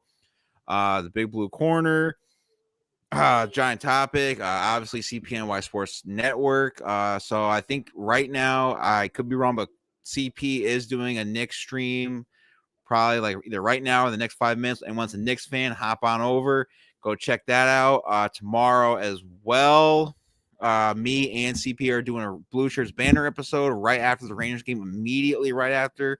Check that out as well. But fellas, any last words before we go? Hey, we got a wide receiver 1. Let's be happy. I get it. We still got Daniel Jones. I get it. It's all right. You know, we can pick our heads up. Let's just pick our heads up. Look at it as glass half full, not half empty, half full. All right. But we got a wide receiver 1. So A lot of speed. exactly. So you know what? Let's go, Big Blue. Let's go. Yep, I'm actually pretty excited for the Malik Neighbors. They kept comparing him to Jamar Chase. I will definitely take that, considering what he's doing in Cincinnati. So I think he's going to be a better receiver than Odell was from LSU when we drafted him with Jerry Reese. So that's my final thoughts. Okay, yeah. I mean, I wanted a quarterback, but this is definitely a great consolation prize, and I'm with you guys. I mean, Malik Neighbors. I mean, I'm excited to see what he can do. The Giants now have a real WR1, and you're in a division where AJ Brown gets extended. CeeDee Lamb, who's arguably a top 5 wide receivers in your division, looking to get extended. You get a position of not just need, but of value, and that you have on the cheap now for 5 years, when the going rate right now is almost 30 million. So I like it.